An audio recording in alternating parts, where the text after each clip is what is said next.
Hey guys, this is episode 6, and I'm doing the quick intro for While I Breathe, I Hope, which in Latin is Dum Spiro Spero, which is actually South Carolina's state motto where I live, and where, well, at least some of you live in South Carolina, I can fairly assume. At least one other of you must also live in South Carolina. Did you know that's actually our state motto? It's a pretty cool motto, and it's something that we should take to heart, so let me look at my notes.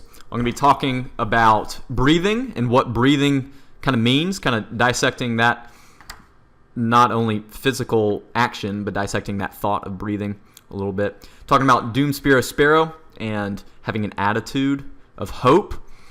And I'm going to read a little bit out of a chapter of the book of Psalms, which is a book in the Bible. So I'm excited about it. I'm going to bypass doing a movie clip or whatever.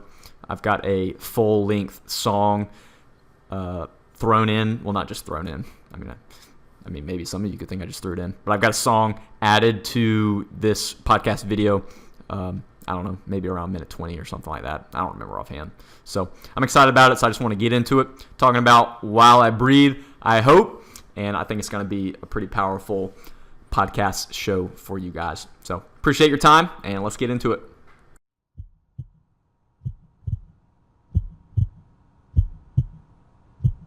Friends, what's up, everybody?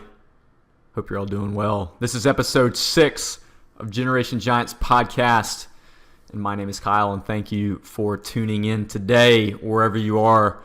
If you are in South Carolina, North Carolina, California, Russia, who knows? Who knows? The sky's the limit with the interwebs, right? We can go anywhere. So I'm excited. Today I'm excited about what I want to talk to you about today. And it's a big topic. I'm going to talk about hope. And I think you'll be somewhat pleasantly surprised in where the conversation goes. I think that the effects of some of the ideas that I want to talk about today will begin to trickle down into who you are, hopefully.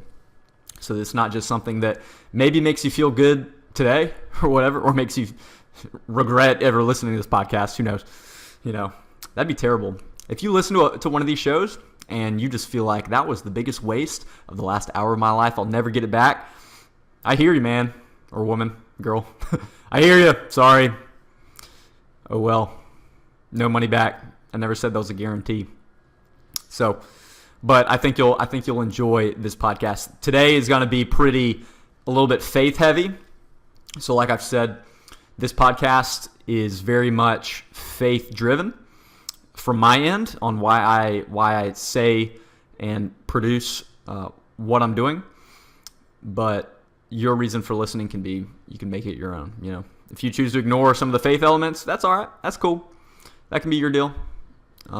Certainly, though, the reason why I'm going to be saying a lot of what I say is very much biblically backed and very faith-based. So today's going to be somewhat faith-heavy in a way. So I'm excited. Thank you for tuning in, whether you're listening, maybe you're even listening with your folks, or you're on a car trip. It's still summertime if you're listening live. So maybe you're headed somewhere fun, hopefully, maybe even a big water park or something.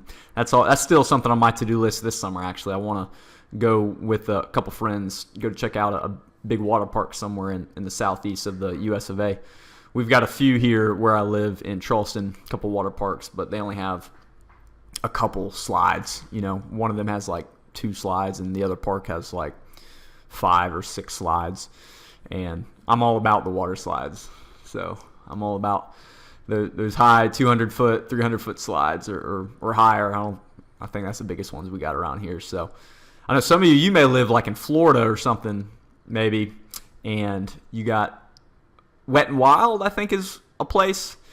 On my senior class trip, we went down to Disney World, so we passed, I think it was called Wet and Wild, with the big water slides and everything. So that's a lot of fun. If that's your deal, then take advantage of it here while it's summertime, while you got the freedom. Try to get a group of friends, and assuming you have your driver's license, or you have a bigger brother or sister or something, or a parent that wants to take the reins, then go check it out, right? So that kind of stuff's a lot of fun. Some of my most favorite memories from growing up was going with friends to the water parks or whatever, and I'm kind of an adrenaline junkie at times, so I like the slides and roller coasters. So, Carowinds. Carowinds is a big deal here. It's in a kind of Rock Hill, Charlotte area. Carowinds is a big deal here in the southeast, so that's still on my to-do list too. Haven't been there in probably only 2 years. Not too bad. So take advantage. Just fun stuff. As far as my activities in a nutshell, this last week and today, I gotta even think back. Today, great weather down here. Super humid though, I tell you what. Charleston is the king of humidity. Years ago, I went on a hiking trip and it got super cold. Humidity goes both ways. If it's hot or it's cold, it just makes it 10 times worse to where you were. People are like, why are you sweating profusely and it's 60 degrees? And you're like, shut up and don't look at me. And don't look at my armpits. And let me borrow your deodorant. It gets pretty rough here. And anyway, I was on a hiking trip and it got down to 17 degrees.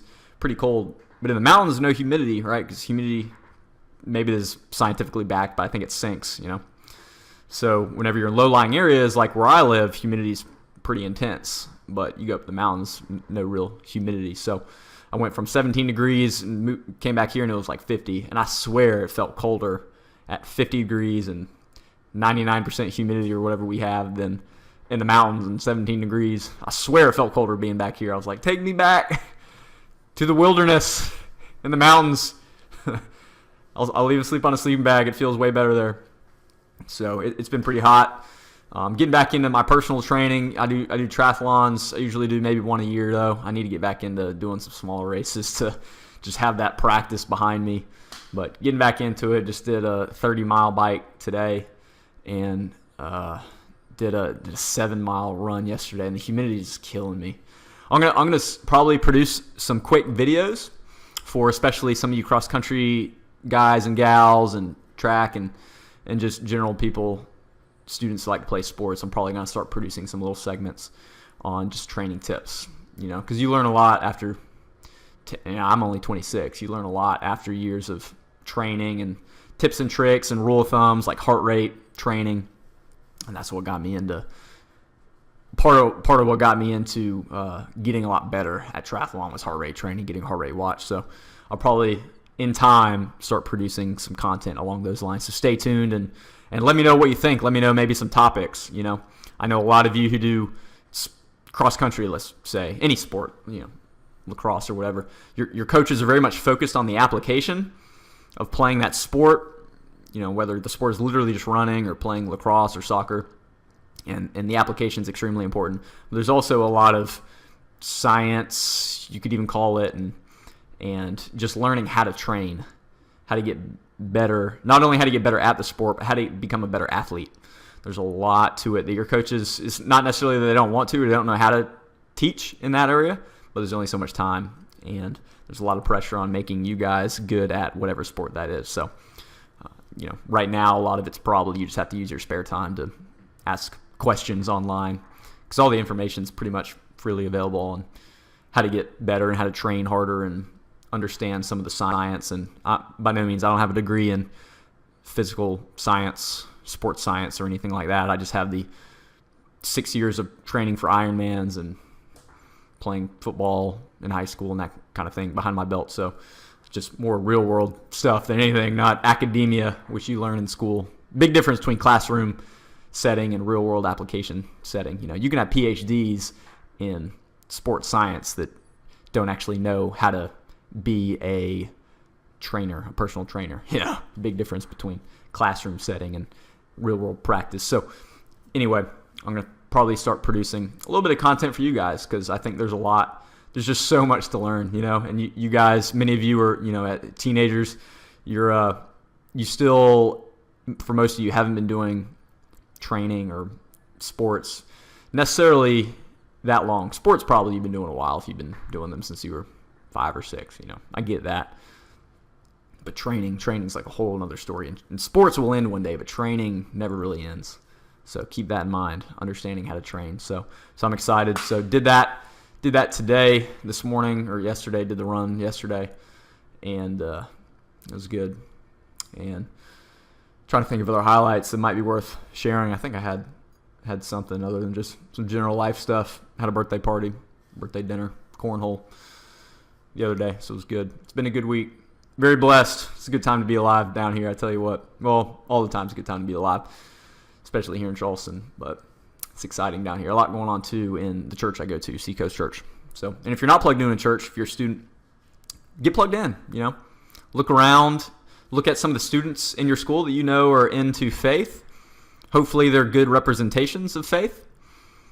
More than likely they're Christian whenever we, here in America, at least generally, I think whenever we think of faith, we think of Christianity. So that's kind of the people I'm talking about. It could be some other people that are in some other kind of faith. I don't know. You can probably learn something from them. As for me, I'm a Christ follower. So when I talk about faith, I might be talking about it broadly, but a lot of times I'm talking about biblical-based faith, Christianity and Jesus and that sort of stuff. So if that's not your thing now, that's all right. Maybe in time. So, in no means is this podcast meant to pressure you into believing anything. So all this really, especially right now with it only being me in front of the camera, but that'll change soon. For better or for worse, maybe 2% of you will be like, no, we want to hear... probably less than 2% would want to hear more from me. The 98% will say, "Thank the Lord, there is a God. There is a God who is now the podcast is more than just one face on it. Thank the Lord." And I'm with you. I'll be thanking the Lord too when that day comes. Probably around episode 10 to 15, we'll start getting some other faces on here in one way or another. This podcast is growing as you grow.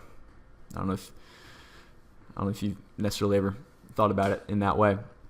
So this is a growing process, but in time, it's going to look a little bit different, and I'm excited. So that's kind of my week in a nutshell. So as I introduce today's topic, I believe I'm naming this episode, While I Breathe, I Hope. While I Breathe, I Hope. And that is big. That is big. And I'm going to play a song here shortly that I think is really a good expression of that. It's a good song. Many of you have heard it. If you're in the faith, you've probably heard it. If you're not in the faith, then tune into the song. I'm going to play the whole song. But tune in to the song that I'll play here shortly. But While I Breathe, I Hope. That is a big, big topic. And I'm going to try to cover it here in 30 to 45 minutes just on my thoughts on what that means and how to apply it in your life. No matter if you're 26, 36, 16, I'm telling you, hope as an attitude is something that you need all the time. You need it as much as you need to breathe, right? You have to have hope. I'm telling you. And it's tough. I get it, because we all have issues or things, whatever it is. I mean, maybe you don't want to identify something as an issue, but maybe it is an issue, whatever. Or maybe it just is. It's just something that you have to accept. It's not a good thing in your life, but there's no cure for it, whatever it is. Could be health, could be mental, whatever, could be anything. But for semantic purposes, I'm going to probably call them issues, whatever. And breathing is something that we don't think a lot about. So I want to talk about breathing here for a minute. So I don't know if any of you do yoga. I don't do yoga on a regular basis. I stretch a lot, as I've said before. I require a lot of stretching. My body muscles just need it. But yoga is about a lot more than stretching. And this isn't a proponent of yoga message at all. But I think it's a good example of sort of a group of people and call it a training practice that focuses a lot on breathing and just being present. And if you're a young lady watching, you might be all about this. You're like, preach about yoga or whatever. And yeah, I mean, a lot of guys don't do yoga. There's actually a man named Mark Devine. I'm not going to get into him or his background. I've read one or two books from him. He's a Navy SEAL retired commander, and he's big into yoga. So if a Navy SEAL retired commander is big into yoga and the history of yoga, because everything has a history. Just because yoga, or call it whatever, anything, just because we think about what it means in today's world and what it is today doesn't mean that's how it originally was.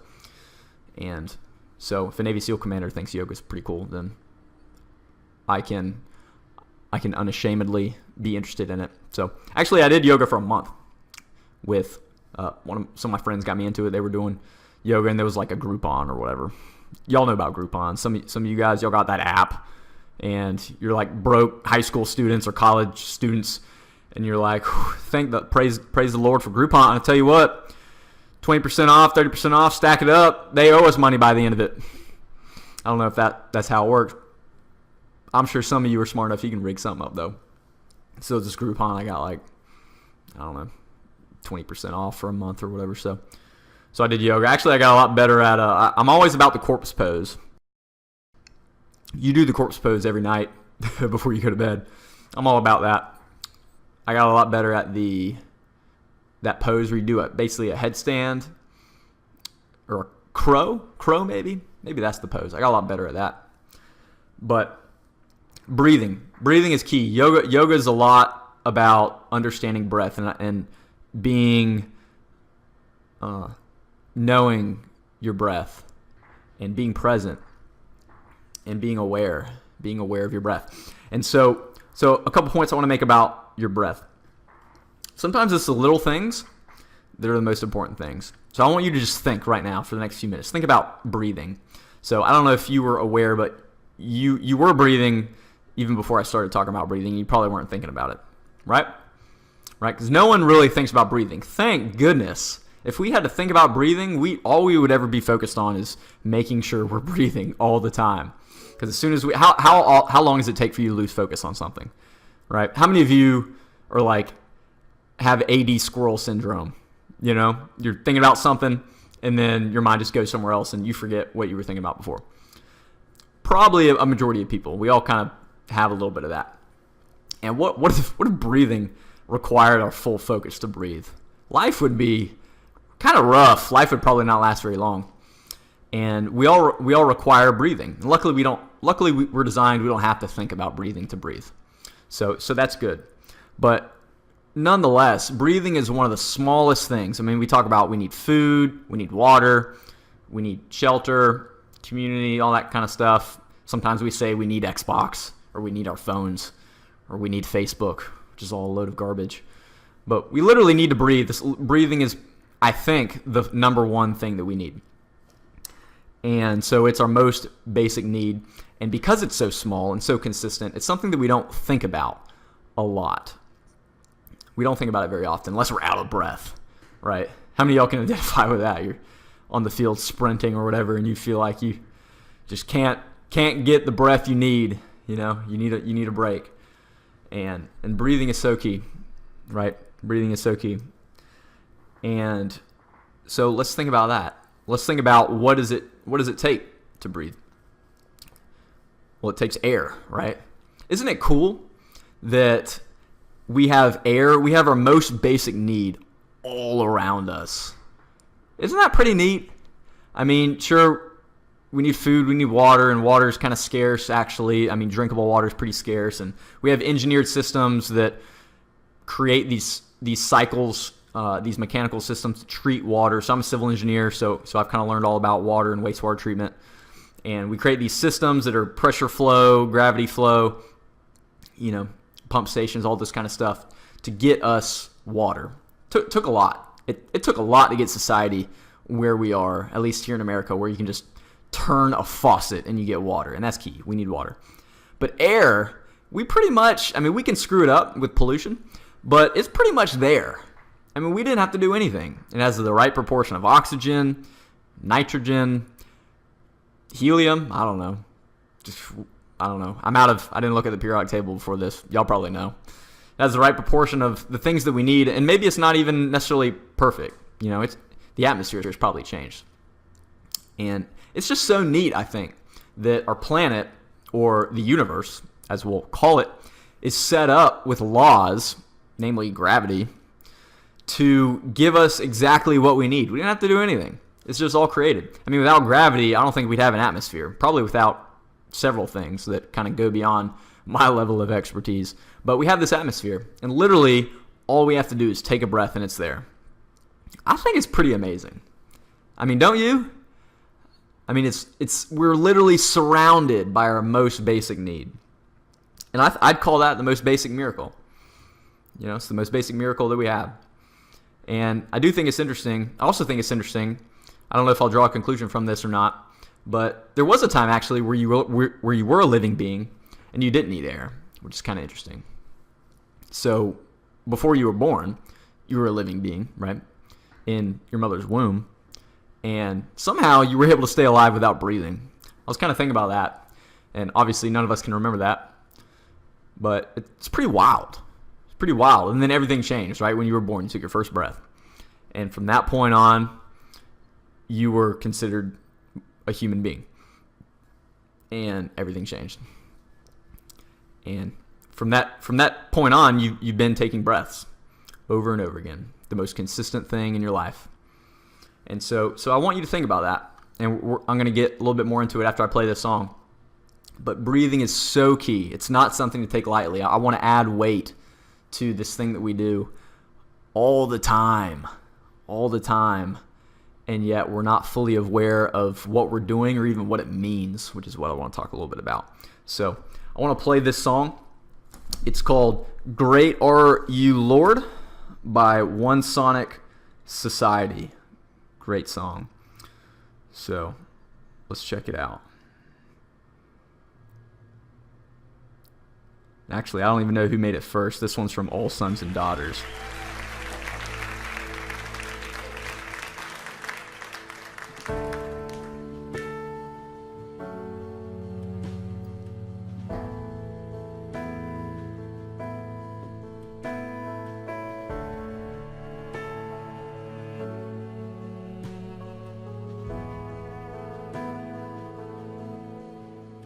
You give life, you are love, you bring light to the darkness, you give hope, you restore every heart that is broken.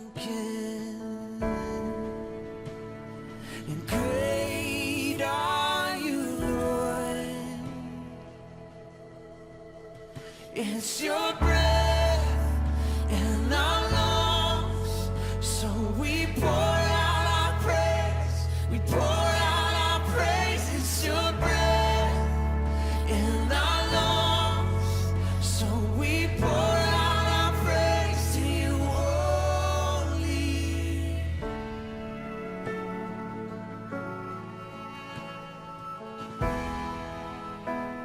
You give life.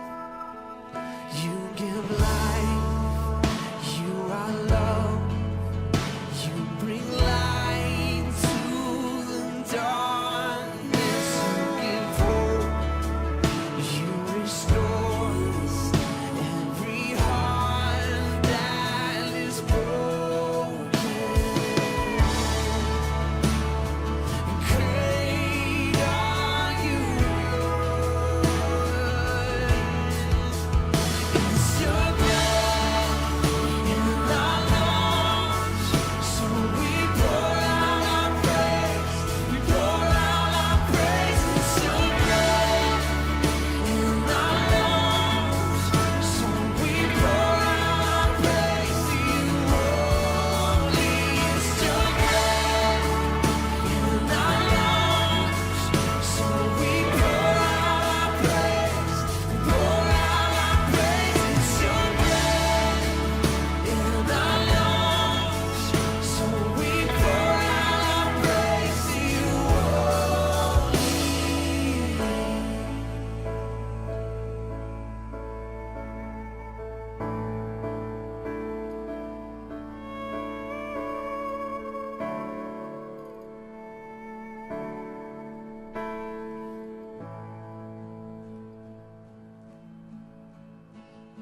And all the earth will shout your praise.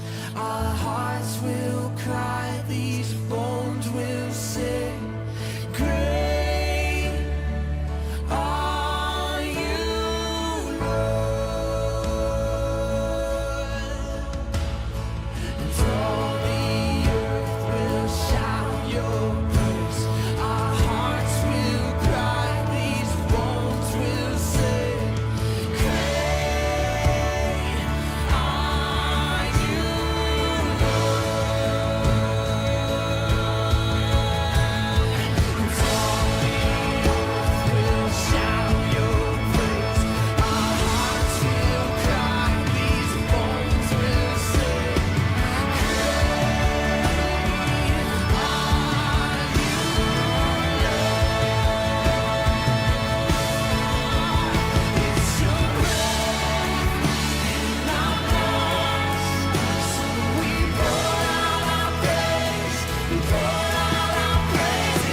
So that's probably one of, currently kind of as far as modern contemporary worship goes, probably one of my top 10 for sure. Top 10. It's a huge song. And so I just want to add some weight. I want to add some weight to breathing. And then I want to talk about hoping and hope and what is hope. So as I just got into breathing, seems like a little thing, but it's probably the most important thing to life. One takeaway I would say is focus on the little things. Focus on the little things, whatever that means to you. Don't just focus on maybe one big dream, or don't just focus on the top celebrity or the top NBA player, NHL player, soccer player, lacrosse player, football player. Don't just focus on the top. Focus on if that's someone, which is fine, if that's someone that you sort of look up to as some sort of role model, as some sort of thing, person, being that you want to be. Ask yourself, how do they get there? How do they get there? Probably a lot of little things. A lot of little things. And hope. They had to have hope to get there, right? And maybe that's you. Maybe you want to climb to some sort of height like that. So I want to get into a Latin phrase. And so I'll wear this dog tag, and I don't think I can get it without strangling myself, get it too close to the camera. But I've etched in a few sayings on this dog tag. Well, road ID, actually. It's a road ID. It's a company that creates these things. They also make bracelet versions. So I actually wear it because I have a medical condition called CAH. So if I ever passed out doing an Ironman or whatever, and luckily it hasn't really happened in that sort of way yet, but if I was ever unconscious and they didn't know that I had CAH, then no matter what they did, if they didn't give me a certain dose of endocrine steroids, then I wouldn't make it. So that's why I wear it, but I have a few sayings. One of the sayings that I have etched in on this dog tag is Dum Spiro Spero, and that's a Latin phrase. And so isn't it kind of funny? So Latin's a dead language, but it's kind of funny, dead languages, that we still talk about dead languages. It's kind of funny, right? It's kind of cool, though, too. I think it's kind of mysterious. But it's funny that we still have dead languages that actually, languages like Spanish and French, pretty much all languages, have stems from Latin. So you can see Spiro sounds a lot like respirate, right? So Spiro means breathing. So Dum Spiro Spero translates to while I breathe, I hope. And for those of you that live in South Carolina, where I live, that's actually our state motto. I don't know if you knew that or not. It's actually on, I'll put the crest or whatever you call it of South Carolina. I'll put it in the margin there. And it was actually selected to be our state motto in the provisional Congress. I'm not going to get into that. It's on Wikipedia, but it was basically the temporary Congress that was established after America declared it was independent from Britain. And so then we had to create our own sort of temporary government until we had a real government. So when South Carolina became a state, we selected it as to be our motto, which is huge. It's so huge. And I would encourage you, wherever you live, look up your state motto. But that's ours in South Carolina, which I love. I love it as our state motto, but I don't think we emphasize it enough. Right? What if everyone in South Carolina, or whatever state you live in, your motto, what if everyone believed in their state motto? What if everyone had their motto etched into, whatever, call this jewelry, a necklace, or on their refrigerator? That alone, I think, would start to change your state and your area and our country. But that is a huge state motto, one that's very close to me. So it's been our state motto more or less since 1777. So I want to ask the question, what is hope? What do you think of when you hear hope? So I know if you're a guy, perhaps, things like this don't always resonate with guys, especially whenever you want to be like top dog, right? You want to be king of the world. You don't want to necessarily declare that, you hope for good things necessarily. Maybe this isn't everybody for sure, but I think there's definitely an attitude, sort of an expectation that guys especially need to just kind of always be confident and sure, I don't need hope. I know this is going to work or whatever. And there's something to that that's good, I'm not going to say that's necessarily a bad thing. There's definitely a fine line though between cockiness and confidence, but that's a little bit outside the scope of what I want to talk about. But I want you to think, what is hope? What does hope mean to you? Do you hope? Do you have hope? Hope is key. To me, probably in the simplest form, I'd say hope is believing the best is yet to come. That's pretty much it for me, Believing that the best is yet to come, no matter how old you are. So I'm 26. I mean, there's people that are my age or older or whatever that think their best days are behind them, Some of you could even think your best days are behind you, Maybe you're 18, 19, 20, and you wish you could go back to those days when you were captain of that team or whatever. You were the senior, you were the top dog or dogette or whatever. And you just wish you could go back somewhere. A lot of people think that. Now, if you're younger, actually it's probably easier to have hope because, you just have this vast future ahead of you. It can be scary though, right? Futures can be very scary. The uncertainty can be very scary. And I think that's where hope comes in. Hope is believing the best is yet to come. And I don't want to get too into it, but hope and faith are very similar. Very similar. I'm not going to go into all the differences. I think it'd be great to even get other minds to talk about what the differences are because I think they're a little bit different. One thing I would just say, though, is that I think faith and hope can both be nouns, like things. But faith, it's not really a verb. And maybe that's just an English language thing. But no one says, I faith this will work. You don't say that. If you do, all right, I guess that's okay. I don't know, you might get some stares, but I don't say that. I don't say I faith it's going to be all right. Right? You say I hope it's going to be all right. So they both can be nouns, but only hope is kind of a verb, a thing you do. So I think that's really interesting, which to me means that hope is a little bit active. It takes maybe a little bit of intentionality to hope. You kind of have to do hope, And I think hope is very much an attitude, though, And I think we should make hope part of our attitude, which I think while I breathe, I hope is getting at, Because you're always breathing. We already established that. This little thing, you don't always think about it. You don't even always have to think about hope. But that doesn't mean you aren't hoping just because you're not thinking about it. What if you changed the way you thought and you began to think bigger, right? It's a motto of this podcast, think bigger. And you made hope your attitude instead of believing that the best has already happened. If that's, you can't believe that. Even if a part of you rationally thinks that's true, rationally you can't believe that. It doesn't even make sense to believe the best already happened. Who would intentionally choose hopelessness? No one would intentionally choose hopelessness. If you had to choose, you'd choose hope.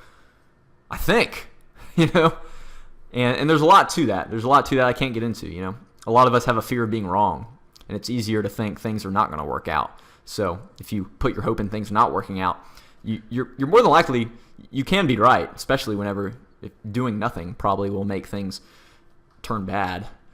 And at least you were right if you put your hope in things being bad. Some people, they'll place bets on something failing. I bet that'll never work. You can try that, but I bet it'll never work. That is the most garbage attitude. Because then, even if you wanted that thing to happen, if you hope and bet that it won't happen, then you're going to be betting against what would really be a good thing. But at least you're going to be right. I bet that won't. I bet you won't. There's a lot to that. People wanting to be right more than wanting to be happy. But hope. Make hope your attitude. Choose today. Choose today to have hope. That's huge. That's huge. So I want to start to begin to close in this idea. So here's a fundamental question, and this is big, and then I'm going to read a passage from Psalms, which is a book in the Bible I'll talk about. But here's a fundamental question. Are you breathing when you fill your lungs or when you let your lungs out? Are you breathing when you fill your lungs or when you let your lungs out? So breathing has two components, right? I think so. Breathing requires both pieces to be a full breath. If all you did was just keep breathing in, well, we can't really imagine what that'd be like because that's not how our body works. I'm not even sure if that's how any mammal, organism like us works, where you just always breathe in. It's cyclic. It's a cycle. It has two components, right? Without one, it wouldn't be complete. And so breathing, I think, requires both pieces. And I think that's really neat. If we only took air in, I don't even think the atmosphere would handle up to a certain point. I mean, what if we just kept taking air out of the atmosphere? Even though it's a very small breath, take millions, billions of people over, call it millions of years, I don't know. Eventually, I think, unless more air got into the atmosphere somehow, some way, which could happen, I think the atmosphere would run out. And who knows what would happen then. So it's really interesting, I think, that we have this transaction with, call it the universe, the world around us, where we are always an integral part of changing the world around us in some way, even if it's a small way, even if it's just taking breaths and giving breaths in the physical sense. And then I'll talk about another take on that. But you're always taking and giving back to the world around you in some way. I mean, that's huge. That's a huge idea. I mean, you are part of something great already, just being born. You've been born into something great. Now, what you make of it is your choice. And some of you, you're at an age where you're still very much under the law of your parents, and you may not feel a lot of authority in your life, and you don't have a lot of responsibilities. But most of you, if you're teens, you're beginning to enter into taking on more authority and responsibility. And then when you're 18, you're legally an adult. And that's another topic, because I don't necessarily think just because you turn 18 that, that's like all there is. Some people can become an adult in sort of the internal attitude sense way before being 18. But when you're 18, you're legally an adult, and you're expected to know how to be an adult, because now you are responsible. Now, if you break a law or whatever, then legally you can be held responsible, not your parents.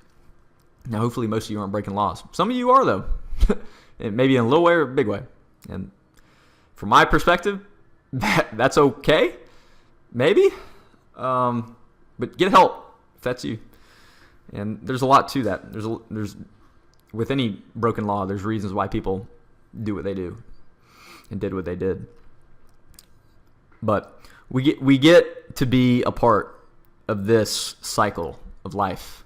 We get to be a part. But what will we do with this opportunity? So hope has two pieces, breathing in and breathing out. So I want to read a passage from Psalms. So this is book of the Bible. This is I'm going to read Psalms. Oh, I lost my place. Psalms 71.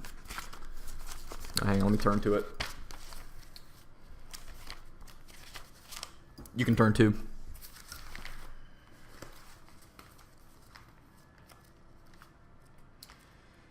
Ezra, Psalms. All right, there we go. So, Psalms. I would say the majority of the Psalms. There's a lot of Psalms, over 100. Psalms are basically fairly short. Each chapter is basically a fairly short passage that I think for the most part were meant to be sung in their original language. And so they were a form of worship. Worship in a strict sense. There's also worship in a broad sense, but they were intended to be worship in a strict sense of singing praises to God when they were originally written. Most of them were written by a guy named David in the Old Testament, who's generally accepted as the most influential and powerful king of the Jewish people, of the people of the Bible, Israel. And so King David, he was a big-time guy. He was a king. David and Goliath, many of you have heard that story. And that was when he was like 15 or whatever, killed this 9-foot tall dude with a sling. Big story there. It's not what I'm going to talk about. Just a little bit of background. He wrote most of the Psalms. This is 71. And, he wrote it, or his scribe wrote it. Kings, they probably didn't, they probably hired people to do almost everything or whatever. So this Psalm 71 that you can turn to it and read with me. I'm just going to kind of go through the whole Psalm. It's not too long. I want to pause at a few places. We'll see where this goes. I don't even know where I'm going to go with this. Psalm 71. In you, Lord, I have taken refuge. Let me never be put to shame. In your righteousness, rescue me and deliver me. Turn your ear to me and save me. Be my rock of refuge, of which I can always go. Give the command to save me, for you are my rock and my fortress. Deliver me, my God, from the hand of the wicked, from the grasp of those who are evil and cruel. For you have been my hope, sovereign Lord, my confidence since my youth. From birth I have relied on you. You brought me forth from my mother's womb. I will ever praise you. I have become a sign to many. You are my strong refuge. My mouth is filled with your praise, declaring your splendor all day long. Do not cast me away when I am old. Do not forsake me when my strength is gone. For my enemies speak against me. Those who wait to kill me conspire together.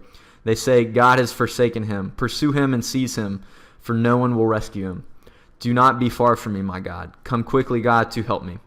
May my accusers perish in shame. May those who want to harm me be covered with scorn and disgrace. As for me, I will always have hope. I will praise you more and more. So I want to pause there before I go on. That was verse 14. As for me, I will always have hope. I will praise you more and more. So as a general note, many of the Psalms, most of them that David wrote, they begin with how David is basically running for his life. So personally, I don't know when he wrote this psalm. Maybe some pastors and researchers and theologians. No, I don't know. I'm not a pastor. I'm just a civil engineer. I'm just trying to build bridges, man.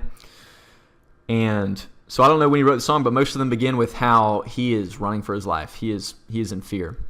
And his response, after beginning most psalms with an attitude of help, asking for help, asking with abandon that he needs help, he usually turns it into, so what is he going to do? What's he going to do when he needs help? And so we see here his response kind of midway through the psalm. As for me, I will always have hope. I will praise you more and more. And so that's huge. That's huge. Like I said, while I breathe, I hope. Breathing takes 2 points. So you breathe in hope, but then what do you do to finish out the breath? What do you do after you breathe in the hope? For David, he says, I will always have hope. I will praise you more and more. So with the second part of his breath, he's basically saying he breathes in the air given by God, and then he breathes it out, and he praises God. What does that look like? Maybe that's a song. Maybe that's simply dedicating that, what he does with that breath, that gift, and dedicating that to God, whatever that looks like. And that could be you. That could be anybody. This isn't just meant for David. In fact, he more likely wrote it for others. He probably didn't just write it for himself. He wrote it for others. He thought there was, and who'd have thunk it that it'd be heard, it'd be read thousands of years later. So that's huge. As for me, I will always have hope. I will praise you more and more. My mouth will tell of your righteous deeds, of your saving acts all day long, though I know not how to relate them all. I will come and proclaim your mighty acts, sovereign Lord. I will proclaim your righteous deeds, yours alone. Since my youth, God, you have taught me, and to this day I declare your marvelous deeds. Even when I am old and gray, do not forsake me, my God, till I declare your power to the next generation, your mighty acts to all who are to come. That's huge. That's huge. Your righteousness, God, reaches to the heavens. You who have done great things, who is like you, God? Though you have made me see troubles, many and bitter, you will restore my life again. From the depths of the earth, you will again bring me up. You will increase my honor and comfort me once more. I will praise you with the harp for your faithfulness, my God. I will sing praise to you with the lyre, Holy One of Israel. My lips will shout for joy when I sing praise to you. I, whom you have delivered, my tongue will tell of your righteous acts all day long. For those who wanted to harm me have been put to shame and confusion. And that's Psalm 71. And that's huge. That's huge. I encourage you guys to read it again later. Some of you might have been tuning out, and that's totally cool. Some of you may just need to process and think about some of those words. There's going to be different parts of that may stick out to different listeners, different students. Some of you may relate to how he feels like he's up against the ropes. He's put in a corner. People are trying to get him some way. Hopefully, most of you students who are listening, you don't actually have people who are trying to get you, right? Sometimes you can feel like you have people out for you, and that may even be true in some way. And some of you relate to that part of the psalm for David. And some of you just need hope somehow. And I can't necessarily convince you of having hope. No one can. No one can necessarily teach hope. I'm basically here giving my thoughts on why I personally have hope and some resources as to what echoes in the back of my mind and my spirit to maintain hope. And it's going to be different for everybody. There's resources out there that right now, as I say these words, and as you listen to these words at a later time, that people are clinging to something that gives them hope. And hopefully it's a good thing that they're clinging to. And right now, and things that I haven't even heard of, right? I'd love to hear the things that you cling to that give you hope in some of the darkest times. And this is a great psalm, and the state motto for my state that I live in is something that is always echoing in the back of my mind.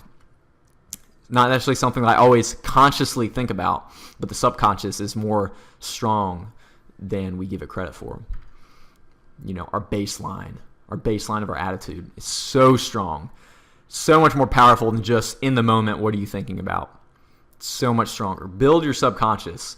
Put hope in your foundation. You need a lot in your foundation. I'd put faith in Christianity. I would encourage you to put faith in Christianity in your foundation. Whether or not you choose to put those into your foundation, your baseline, consider putting hope in your foundation. It doesn't have to make sense right now, but I'm telling you, some of you guys and girls who are teenagers, maybe you feel on top of the world, maybe you don't. There's all kind of listeners. But I can tell you, when I was your age, I certainly had dreams, aspirations, hopes, things I wanted to do, things that I wanted to escape from. And I'm telling you, over the years, things that you begin thinking differently. You just will, and it won't happen overnight. But some of the things that I'm involved with, some of the things, the place where I live, the employer that I have where I get my normal source of income, the students that I serve at church and teach and lead. I didn't know any of that even existed when I was 17, 18, right? Some of the things that are most in the forefront of my life right now have only become part of my life in the last few years. And that's with anything, because we live in seasons, generally. There's certainly some things that will be constant. But I'm telling you, there can be no cap as to the greatness that lies ahead of you. I can't promise you will necessarily be great, but I can promise, according to my faith, that there is a great God who created us with purpose. And if we choose to dig in and learn and grow and serve, then that's when great things, I think, can truly happen in our lives. And we begin to experience joy and fulfillment. I'm telling you, it can be incredible. But hope, the best days are yet to come. That's the way I look at it. The best is yet to come, right? The greatest days are not behind us. And that doesn't even necessarily mean the greatest pains are behind us. I know, at least for me, 26, I've had, I've had some near-death kind of experiences, had plenty of loss, plenty of pain that I'll talk about in bits and pieces on this show when it seems right, But I also have to acknowledge there is also a question mark, an unknown, and personally, in the next 10 years, what other sources of pain will I have to go through, experience? But that doesn't mean that I shouldn't have hope. Just because the best days are ahead of us, that doesn't necessarily mean it's going to be easy. Don't confuse good and easiness. In fact, James 1, that is a huge verse in Christianity.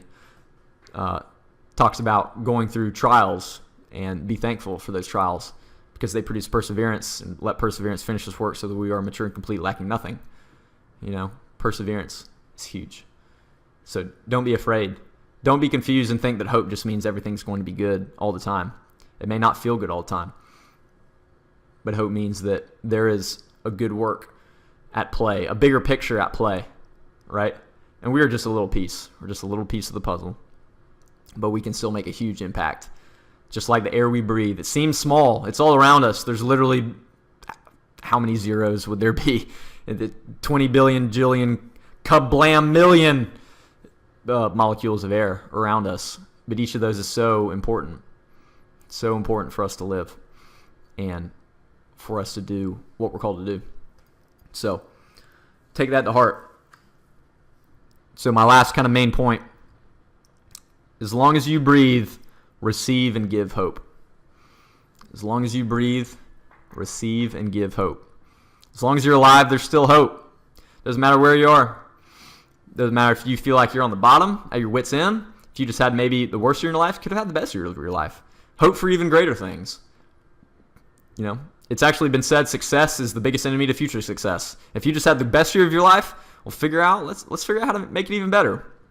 You might even try to make it better in some way that wouldn't necessarily have been apparent. You wouldn't have necessarily thought of. It was not obvious, becoming a better lacrosse or soccer player. You thought it meant you'd score more goals or whatever. Well, maybe you'll win the state championship next year because you're going to lead the team in assists and you're going to make others around you better. Don't limit yourself into thinking what that better is or when that better will take place. Just hope and believe that there is a better yet to come. I'm telling you. You don't know, you don't know. Which can be scary, but it can also be exciting. It's huge. So, Dum Spiro Spero. What does that mean to you? While I breathe, I hope. And I hope that this podcast, this episode, is encouraging. And I want to hear from you guys. This is only tip of the iceberg. Episode 6. There's going to be more to come. So, it's going to be huge. Huge! So, take that to heart. Please invite your friends. Talk about some of this stuff. Talk about it with your pastors. Like I said, if you're not plugged into a church, I'd encourage you to look into a church. Talk to your parents. Talk to friends. See if you can get plugged in. See if you can find a life-giving church that will teach you way more about faith than I can in this podcast, in this episode. So get a community around you. Community is huge. So think bigger. Keep hoping. That's all I got for today. Maybe I'll tag on a quote to the end. I got to figure that out. Or I'll edit this part out. I don't know. I didn't prepare a real quote, which I'm trying to add quotes at the end. So, and I don't have my quote book with me. It's getting kind of awkward. How do I end this?